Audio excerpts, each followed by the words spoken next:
임마누엘 되신 우리 예수 그리스도를 찬양합니다. 아멘. 우리 호산나 찬양대 귀한 찬양 감사합니다. 요즘 이게 저희가 지금 대림절을 지나고 있는데요, 임마누엘 예수님이 탄생하신 이때 여러분은 정말 기쁘시죠? 아멘. 네. 이 찬양이 정말 기쁘신가요? 기쁘다 구주 오셨네, 만백성 맞으라, 온 교회여 다 일어나 다 찬양하여라. 우리 그냥 제 마음 같아서는요 쫙 일어나서요 정말 마음껏 찬양하고 싶은데요, 여러분 저처럼 기쁘시죠? 아멘. 네. 이 임마누엘 예수가 우리가 세상에다 Joy to the world 외칠 정도로 이 주님의 탄생이 여러분에게 정말 감격이 되고 기쁨이 되시기를 주님의 이름으로 축원합니다. 이게 마태가 오늘 마태 공동체에게 주고 싶은 메시지였어요.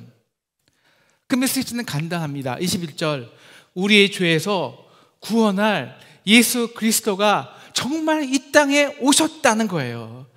마태는 이 메시지가 성도들에게 정말 감격이 되고 기쁨이 되어서 온 세상에 Joy to the world 외치지 않으면 견딜 수 없게 되길 원했습니다.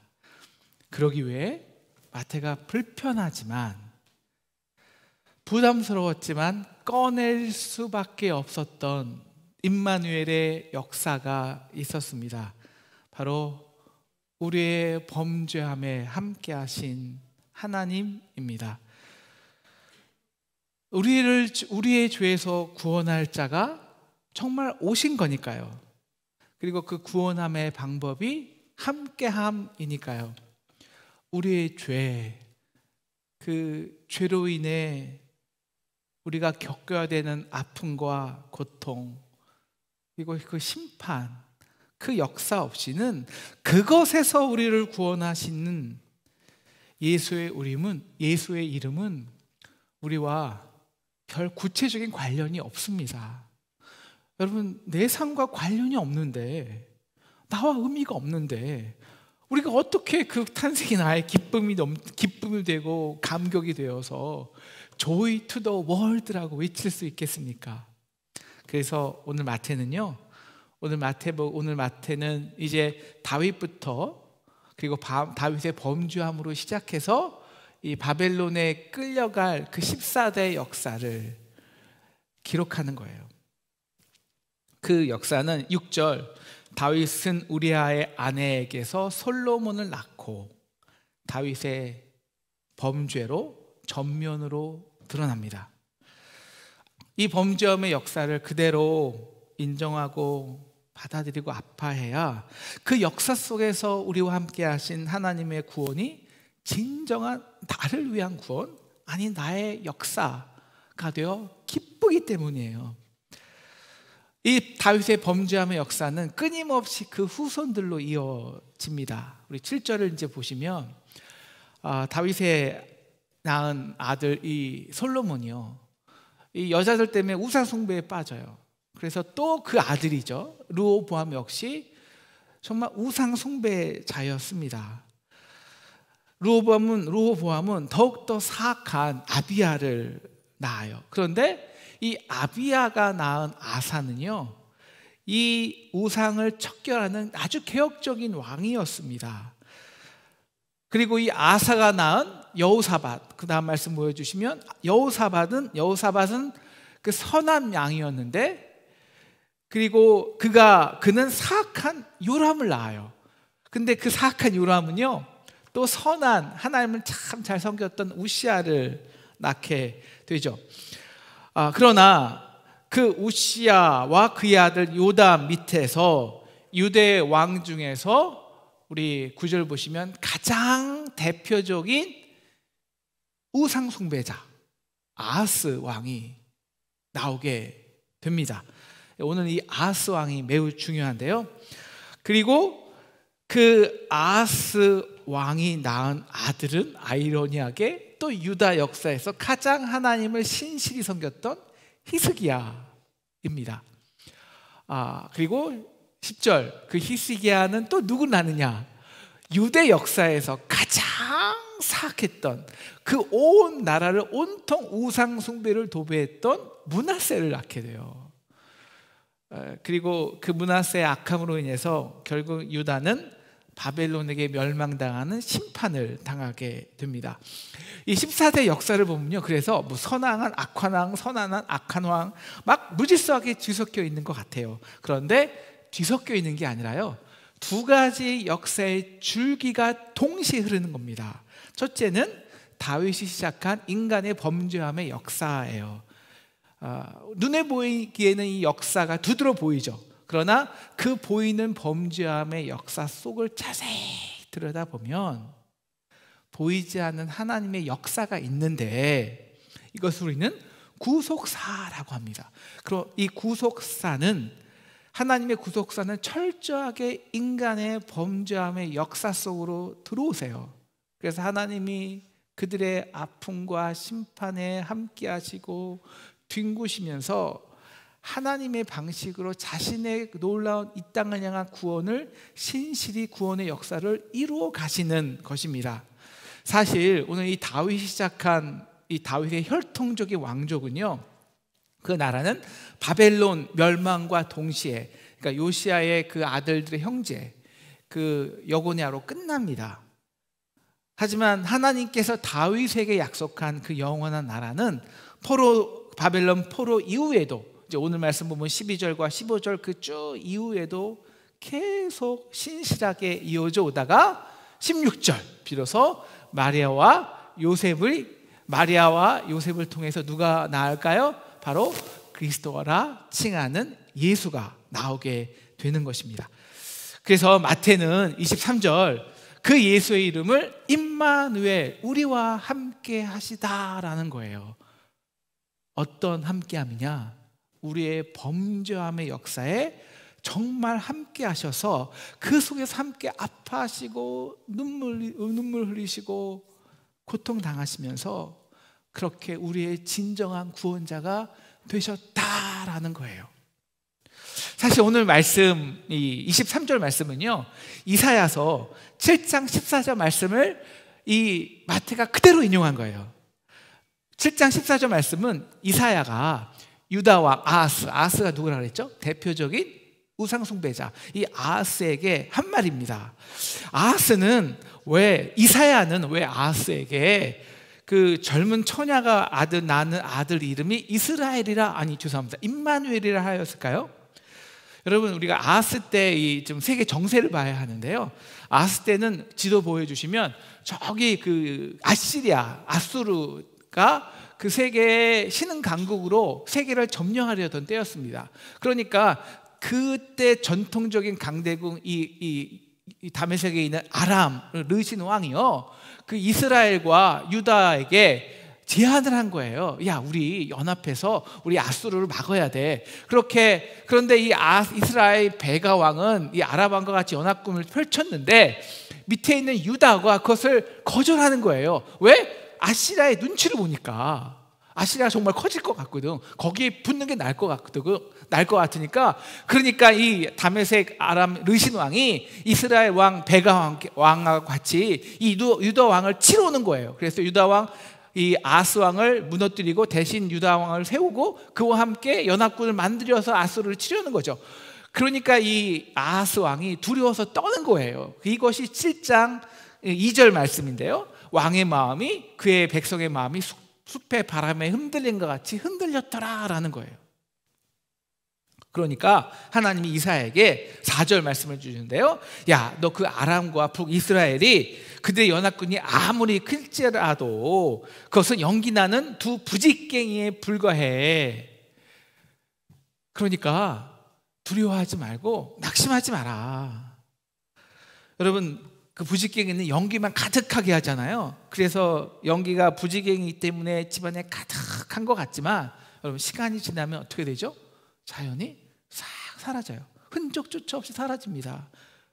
그러니까 두려워하지 말라는 거예요. 그리고 이사야가 말하죠. 야 아하스야, 너 정말 못 믿겠어? 그럼 내가 징조를 보일게.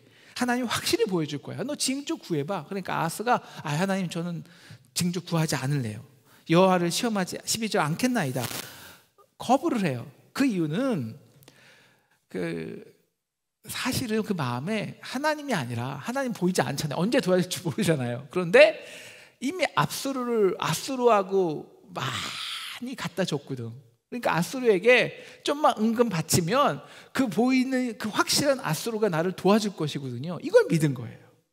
그러니까 하나님이 직접 이 아하스에게 보여주신 징조가 야 너 정말 그럴 거야?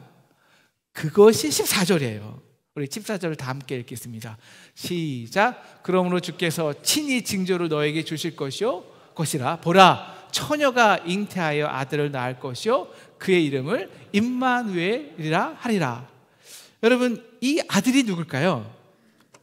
우선 이사야가 아하스에게 준 이 징조가 좋은 징조일까요? 나쁜 징조일까요? 문맥상 별로 좋지 않은 징조예요. 왜냐하면 아하스가 하나님의 도우심을 거부하는, 그래서 하나님이 주신 징조니까. 여러분, 처녀라는 말은 히브리 말로 알마라고 하는데요. 물론 이것이 이제 신약에서는 동정녀라는 처녀지만 원래 히브리 말에서는 알마는 그 아기를 낳은 적이 없는 처자를 말해요. 그러니까 결혼은 하고도 아기를 낳지 않으면 알마예요. 그러니까 학자들은 그래서 이 처녀가 낳은 아들이 이사야의 아들이다 혹은 아하스의 아들이다 의견은 분분합니다. 그런데 중요한 것은 이 아이가 누구냐라는 것은 성경에 관심이 아니에요. 중요한 것은 때예요. 15절, 이 아이가 선악을 분별할 수 있는 때. 우리 보통 한 만으로 3, 4살이면 아이들이 선악을 좀 분별하거든요. 그때가 중요한 거예요. 그때 16절을 보시면 내가 미워하는 두 왕, 그러니까 그 아람 왕과 북이스라엘의 베가 왕이 그들의 땅이 황폐하게 된다는 거예요. 그래서 유다는 자연적으로 회복하고 백성들이 그 엉긴 젖과 꿀을 먹는 축복을 받게 돼요. 그래서 유다 사람들이 그 아이 이름을 뭐라 부르냐면 임마누엘이라는 거예요. 임마누엘. 야, 하나님 우리와 함께 하셔서 저 두 아람과 북이스라엘을 물리쳐 주셨어. 그래서 감사하게 된다는 거예요. 아니 그럼 이게 좋은 뜻이잖아요. 근데 오늘 말씀에 이 반전이 2번 나옵니다. 2번. 여러분, 제가 이사야가 말한 이 임마누엘이 안 좋은 징조라고 했잖아요. 열왕기야 16장에 보면 이 아하스 왕이 실제적으로 그 거룩한 성전의 금관을 다 벗겨내서 아스루 왕에게 예물로 보내요. 형님, 나를 저 아람과 이스라엘 왕에게 구원해 주세요. 그럼 제가 평생 당신의 신복으로 당신을 섬기겠습니다. 그러니까 아스루 왕이 옳거니 하고 내려와서 이 아람 왕 르신 죽이고 북이스라엘도 쳐버립니다. 그것 때문에 그 아스루 왕 덕에 유다가 다시 젖과 꿀을 먹는 거예요. 하나님을 의지해서가 아니라. 그러면 아스루 왕이 우리와 함께해서 그렇게 됐습니다 라고 하면 되지, 왜 하나님이 우리와 함께 하셨다고 감사하냐는 거예요. 야 아하스야, 너는 실제로 보이는 우상, 돈 있고 힘 있는 아수르에게 가기 바쁘면서 왜 내게 예배한다고 하냐? 너의 그 임마누엘의 고백이 혹시 그냥 너 자신의 종교 생활을 정당화하려고 하는 고백 아니야? 라고 묻는 거예요. 사실 우리도 그런 적이 좀 많거든요. 우리가 인생의 큰 위기와 문제를 만나잖아요. 그러면 그 문제 어떻게든 해결돼야 되잖아요. 그래서 우리가 물론 기도는 해요. 그런데 솔직히 우리가 기도만 합니까? 마음이 불안하니까 당연히 인간적인 방법 찾게 되잖아요. 해결해 줄 수 있는 아수르 같은 힘 있는 사람에게 달려갈 때도 있어요. 우리가 연약하니까 다 그럴 수 있단 말이에요. 그런데 문제는, 그래서 문제가 딱 풀렸잖아요. 그런데 왜 이렇게 간증하냐는 거예요. 임마누엘, 하나님이 이렇게 나와 함께 해주셨습니다. 그건 아니잖아. 그래서 하나님이 아하스와 유대 백성들에게 하나님이 나와 함께 하신다는 그 임마누엘의 의미를 내가 정확히 알려줄게. 정확히. 바로 17절입니다. 너희가 그렇게 의지했던 아수르 군대가 그 아수르 왕이 오는 날이라. 그래서 그 아수르 왕이요, 마치 땅에 벌이 부르듯이 벌떼같이 유다 땅에 쳐들어와서 유다 땅을 마음 놓고 유린하도록 내가 하겠다는 거예요. 그래서 너희가 의지했던, 너희가 신뢰했던 아수르에게 배반당하여서 너희가 심판당하게 하겠다. 이 아람 왕 르신과 이스라엘 왕 베가는 그냥 부직갱에 불과해. 역사 속에서 그런 것들이 있군요. 그냥 알아서 그냥 가만두면 다 사라져 버릴 거. 그런데 그냥 하나님 의지하고 좀 있지, 그거 가만히 있지 못하고 아수르 왕을 불려들여서 집안 전체를 태워먹는 꼴이 되게 했다는 거예요. 이것이 이사야가 말하는 임마누엘입니다. 하나님은 너희가 원할 때만 함께하는 하나님은 아니라는 거예요. 하나님이 너희 마음대로 뭐 조종되어서 우리가 원할 때는 하나님 함께 해주세요, 도와주세요 했지만, 우리가 원치 않을 때는, 지금 당장 내가 필요할 때는 그냥 고이 마치 우상처럼 고이 저 옷장 속에 파묻어 두고 내가 필요한 대로 달려가는 그런 하나님은 아니라는 것입니다. 우리와 함께 하시는 하나님은 반드시 우리를 감찰하시는 하나님이라는 거예요. 이게 임마누엘입니다. 그래서 예레미야는 이 임마누엘의 이 하나님의 감찰하심을 예레미야 17장 10절 이렇게, 현대언의 성경은 이렇게 말하고 있어요. 각 사람의 마음을 살피고 심장을 감찰하며 각 사람의 행실과 행동을 따라 보상하는 이는 바로 나 주다. 이 하나님이 우리와 함께하면 어떻게 될까요? 그래서 그 의미가 정확히 4년 후에 드러난다는 거예요. 너희가 의지했던, 하나님 대신 의지했던 아수르가 너희를 치고 너희가 그에게 수치를 당할 때, 정말 거룩한 하나님이, 우리의 심장을 감찰하시는 하나님이 우리와 함께 하시면 죄인데 우리는 정말 심판당할 수밖에 없습니다. 이게 진정한 임마누엘의 고백이라는 거예요. 그러면 자연히 또 궁금해지는 게 있어요. 마태 임마누엘이에요.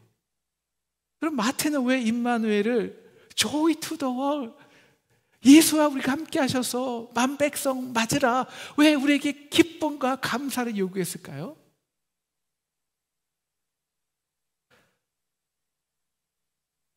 죄에 대한 심판이 으로 끝나지 않고 그 죄로부터 구원할 자이기 때문입니다. 어떻게 마태는 아하스 때 그 심판의 임마누엘을 구원의 임마누엘로 선포할 수 있냐는 거예요. 그것은 딱 하나 때문입니다. 딱 하나. 역사. 바로 하나님은 아하스 때부터 예수 그리스도의 나심까지 그 백성의 범죄와 눈물과 심판의 역사 속에서도 끊임없이 그들과 함께 일해 오셨기 때문입니다. 대표적 역사가 11절 바벨론으로 사로잡혀 갈 때 요시아는 여고나와 그의 형제들 나니라. 이게 사실 뭐 형제들이 아니라 이게 2, 3대에 걸친 왕들인데요. 다 바벨론에 사로잡혀가고 시드기야는 눈이 빼지고 그렇게 그 나라가 멸망하죠. 근데 그때 하나님의 역사에 함께했던 선지자가 누굴까요? 바로 그 예레미야입니다. 예레미야. 눈물의 선지자죠. 이 거짓 선지자들은 유다 왕들에게 우리 바벨론의 결박 그거 다 끊어낼 거예요. 그런데 예레미야는 어떻게 말하냐? 아니요. 우리는 바벨론에게 결박되어야 합니다. 망해야 합니다. 왜? 그래, 이것이 하나님의 뜻이니까. 왜? 그래야 진짜 그 절망 속에 우리가 아닌 진짜 하나님의 구원과 희망이 임하니까. 그래서 왕들은 이 예레미야를 치료해서요, 감옥에 쳐넣어요. 고문을 해요. 사랑하는 상동 성도 여러분, 이 죄에 대해서, 죄에서 하나님이 우리를 구원하기 위해서는요, 하나님이 반드시 먼저 해야 하는 것이 있어요. 하나님이 진짜 하나님이라면 공의예요. 즉 심판이에요. 하나님은 절대 죄를 가볍게 여길 수가 없어요. 왜? 그 죄로 인해 수많은 영혼들이 아픔당하고 죽어가고 있기 때문이에요. 여러분, 영화 밀양에서 어떤 사람이 정말 자기 이웃의 아들을 유기해서 죽였는데 하나님이 나를 용서했어. 여러분, 이게 신이에요? 여러분, 죄로 인한 아픔과 고통은, 그리고 눈물은 우리의 실존이에요. 그것이 우리의 삶이에요. 때로는 우리의 부모, 우리 조상의 죄의 역사, 그 죄의 역사가 전이되고 또 우리의 허물과 연약함과 결합되어 우리를 참 아프고 고통스럽게 해요. 우리 가족도, 우리 자녀에게까지 서로 갈등하고 분노하며 고통 가운데 살아요. 근데 그 실존, 그 삶과 전혀 관련 없게 그냥 무조건 용서해 줄게, 여러분, 그런 신은 진짜 신이 아니에요. 우리 하나님은 함부로 우리 삶에 들어오셔서 야, 내가 다 용서해 줘서 괜찮아, 야, 내가 다 해결해 줄게, 괜찮아. 하나님이 무슨 문제 해결꾼입니까? 그런 비인격적인 하나님이 아니라는 거예요. 하나님은 예레미야를 통해서 바벨론에 끌려가는 요시아와 그의 아들들의 그 역사 속에서 하나님이 유다 백성에게 어떻게 함께 하시는지를 애절하게 말합니다. 뭘로요? 눈물이요. 그래서 예레미야는 눈물의 선지자예요. 예레미야 애가는 눈물로 그들의 백성의 절망 가운데 하나님의 눈물을 이야기해요. 나도 너희와 함께하고 싶어. 임마누엘 할 거야. 하지만 너희의 죄를 그냥 없이 할 수는 없어. 왜? 그럼 해결이 안 되니까. 그 죄의 결과도 또 내가 아무것이 아닌 것이 할 수가 없어. 그래서 너희가 이제는 정말 끝이라고 한탄하고 절망할 때 나도 아파하며 눈물 흘리며 너의 아픔과 눈물에 함께 하겠다는 거예요. 임마누엘 하겠다는 거예요. 그렇게 충분히 아픈 후에, 충분히 눈물 흘린 후에 비로소 나로 하여금 내가 너희의 구원을 위해 일할 수 있다는 거예요. 그래야 정말 사랑이고, 그래야 정말 신이고, 그래야 정말 하나님이라는 거예요. 그래서 위대한 구약학자 월터 브루그만은 이렇게 말합니다. 우리 그 선지사의 역사, 이 소선지도 대선지의 역사에서 선지자들은 하나님의 심판을 말해요. 마치 백성들을, 그 백성의 질그리 같은 것을 다 깨어 부수는, 그래서 심판하실 때 우리의 질그릇이 다 깨버리는 거예요. 하나님, 이제 이거 어떡합니까? 다 깨졌는데 끝났잖아요. 근데 그 심판의 언어 속에는 이미 하나님 자신의 마음의 산산조각처럼 깨지는 그 절망과 아픔이 있다는 거예요. 그 백성을 향해 그 마음이 질그릇같이 산산조각난 깨짐과 아픔이 담겨 있어요. 그래서 선지서들의 역사는 이 하나님의 broken heart, 그 산산이 깨진 마음으로 백성을 향해 일하셨던 하나님의 눈물의 역사라는 것입니다. 사랑하는 상동 성도분, 이거 여러분도 잘 알아요. 왜냐하면 잘 생각해 보세요. 우리가 언제 우리 자녀로 인해서 엄청난 능력을 발휘해서 일할 때가 언제일까요? 우리 자녀들로 인해서 마음이 무너질 때예요. 눈물 흘릴 때예요. 그때 우리는 정말 엄청난 초월적인 힘을 발휘해요. 제 딸이 미국에서 한 2달 반인가 고아가 된 적이 있어요. 가야 할 데가 없어서. 학교도 못 가고 제 마음이 무너지잖아요. 그러니까 이 저하기도 모르는 엄청난 힘과 지혜가 생기더라고요. 하나님도 마찬가지입니다. 하나님이요, 어느 날 갑자기 그 아들 예수에게, 야 아들아, 저 인간들 안 되겠다. 그냥 오늘 내가 내려가서 그들의 죄 좀 대신 감당해주고 십자가에 죽어줄 수 있지? 예수님이 말하죠. 식은 죽 먹기죠. 그건 신이 아니죠. 우리의 고난을 모르는데, 우리 삶의 주소를 모르는데, 그래서 말씀이 육신이 된 거거든요. 우리의 삶 가운데 들어오시는 거거든요. 아니에요. 아하스의 임마누엘이 예수의 임마누엘 이름으로 바뀌는 데는 적어도 750년의 역사가 필요했어요. 아하스부터, 다윗부터는 1000년, 그리고 아브라함부터는 2000년 넘는 역사. 그 역사 속에 하나님의 마음이 깨지고 눈물을 흘려야 하는 역사가 있었습니다. 그리고 결국에는 그 역사의 마지막, 우리를 구원하기 위해서 하나님이 자신의 아들을 십자가에 내어 주어야 했습니다.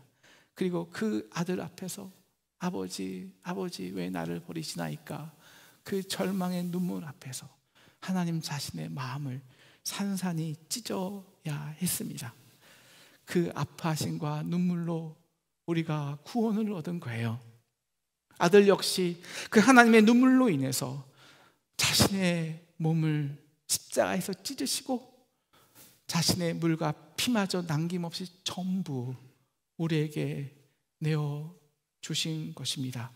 그렇게 우리의 범죄함에 함께 하심으로 하나님의 구원의 역사를 예수 십자가로 완성하신 것입니다.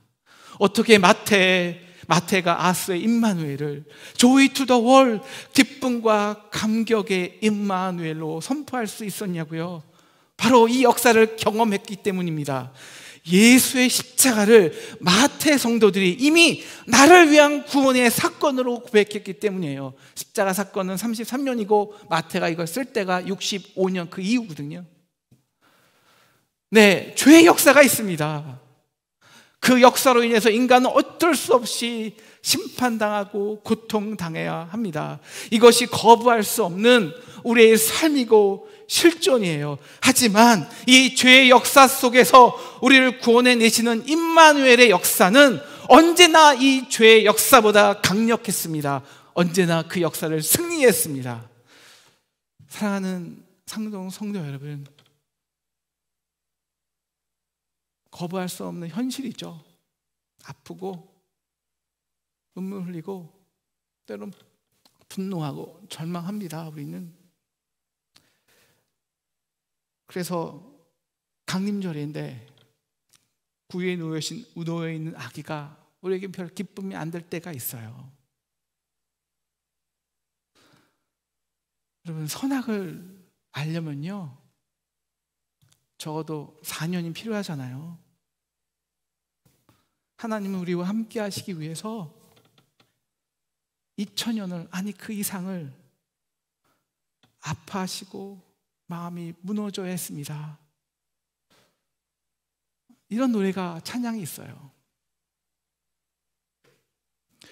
천년이 2번 지나도 변하지 않는 건 당신을 향한 하나님의 사랑이에요. 천년이 2번 지나도 바뀌지 않는 건 당신을 향한 하나님의 마음이에요. 그렇다면 우리는 적어도요 1, 2년, 아니 3, 4년은 기다려야 하지 않을까요? 어떻게 기다려야 할까요? 우리도 예레미야처럼, 다윗처럼, 그리고 마태가 시작한 것처럼 그냥 순간의 유흥거리로 포장하는 것이 아닌 우리의 실존, 그 허물과 죄 앞에, 그리고 그것으로 이어지는 인간의 고통과 눈물 앞에 우리 함께 눈물 지는 그 하나님과 함께 눈물 흘려야 하지 않을까요? 그래서 로마서는 말하죠. 한탄이 감탄이 되기까지 눈물의 부르짖음이 있어야 한다고.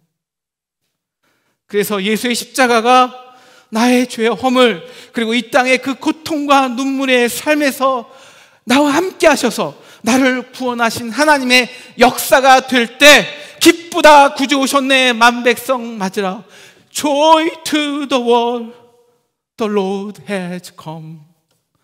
이 강림절 정말 기뻐하고 감격하는 저와 여러분 되시기를 주님의 이름으로 축원합니다.